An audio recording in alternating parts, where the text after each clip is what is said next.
share with everybody else in the group why you feel compelled in your own life to be a part of it. Children are the future, and they also deserve to have the best experience because that's when life's not so hard, right? Why I put children first is that I believe in community service, and if I'm going to do community service, this is where I want to be, is serving our children in our BCSD community.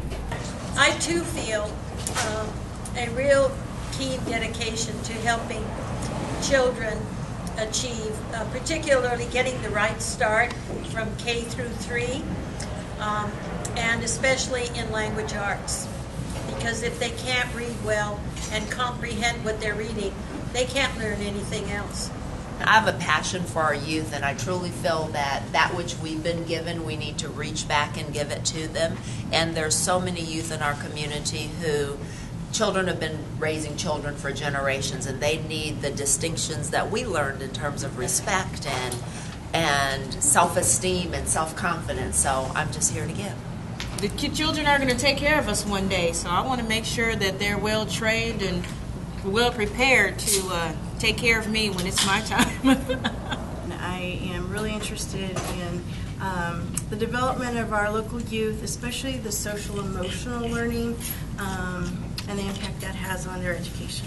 I do have a passion for youth, and I think it's very important if we do get involved in community service, we should be putting our effort into our youth. And I also believe children are the future, and I like to have a little bit of me going forward in the future, a little bit of something I love, whether it's plants or books or friendship. I just feel like I could be here a little bit longer on this earth if I give a child something they could take forward into the future. I'm involved on and off in Children's First, number one, because of my association with Mr. Gonzalez and the respect that I have for the work that he does for the children of our school district on the school board, and also because I see myself somewhat, since we're here, as a steward of children. I see myself as being the opportunity for them to have the best day of their life every single day that I'm involved with them. This really gives me an opportunity with Children's First to facilitate many programs to help support the neighborhoods, but also just to really try to promote good education practice here in Kern County. And I think it's really interesting to have an organization that is really, really interested in children first. And my goal is to get more youth outdoors and playing in nature and benefit psychologically, behaviorally, and physiologically. Because nature doesn't steal time, it amplifies it. Lately, I've been just volunteering here in the community, trying to make a difference. I'm here with the Dolores Huerta Foundation, and I'm here to find out what's this organization more about and see how we can make a difference in children's futures. So. I have a passion for having a classroom that's both effective, fun, and productive for the students. My interest in children is basically, I like to be able to kind of show them that there are so many more options out there than what a lot of children see just being here in the classroom and stuff. This world is so large, and I like to think that I can help children kind of open their eyes in books and reading and stuff and see other parts of the world, since I enjoy traveling, so I'd like to share that with them. The reason why I love to work with children is I believe that every single kid has the potential to be something great, and they just need someone to believe in them. I just really admire the approach that this organization takes on, and the grassroots kind of empowering parents and teachers, the people who are closest to the children. So I'm a real supporter, and I'm just here to kind of provide support in any way that I can.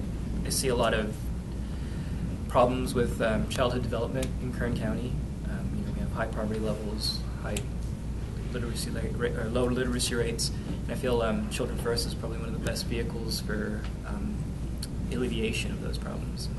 I have sat through the last few years grinding my teeth and screaming about the focus in education, and I think it's turning around finally, going back to putting a child in as the most important part of education. And every kid deserves the best education that we can give them.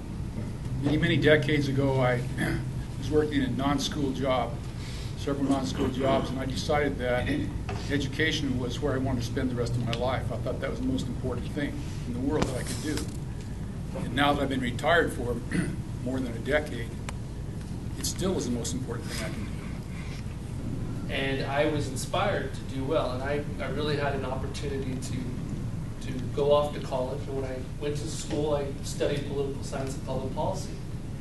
And there I fell in love with this concept of community development and community building, where we work with neighborhoods and communities throughout the country, and instead of providing just services and trying to put Band-Aids onto problems, we actually look at the root causes and try to look for systematic change.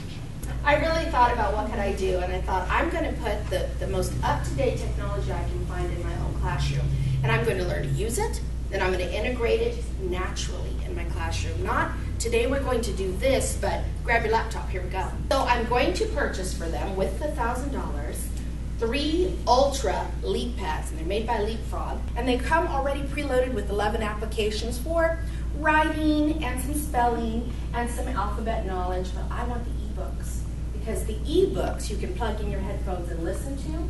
You can touch it and it reads to you. Someone else can touch it and it reads to you. You can read it to someone else if you plug them in and read to them. I can already see it, moms and dads sitting around. Bring your Leap Pad over here, because I'm going to send them home. I'm going to embrace those parents and the technology. I'm going to say, you, the community, you are the support your child needs. Our goal is to raise 300 more backpacks for the students in the Colony Square apartments where we've been going every Friday.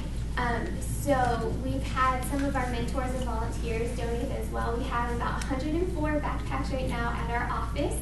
So we just want to keep bringing those in. August 16th, everybody say August 16th. August 16th. Thank you. We are going to be having our Take the Hope to School Carnival, which is where we'll be giving away all the backpacks and school supplies that we're collecting right now. We have 2 upcoming projects that we really need some help on. The first one is a youth savings account project. We're working with Williams Elementary School. We had a conversation with the principal this afternoon, and really excited about working with 3rd graders there. And what we want to do is offer a $250 savings scholarship savings scholarship to 40 students in 3rd grade. 20 which will be awarded for students who have shown the most growth, academic growth throughout the year.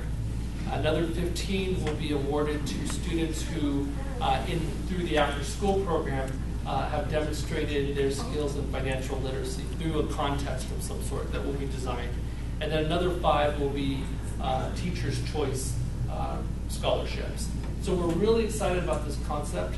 So the question, though, tonight is, what do we call it? We need a nice name for this project, because there's nothing special about youth savings account projects. We had 2 awesome names. The first one is Bank on the Future. I like that. And then the second one was Bank on Your Future. You have to have some ideas of what you're going to do in your future. So I like Bank on Your Future. Other people like Bank on the Future, but it's more. Thank you, Lila. Yeah, I like that. All those in favor of Bank on Your Future? Okay, Bank on the Future.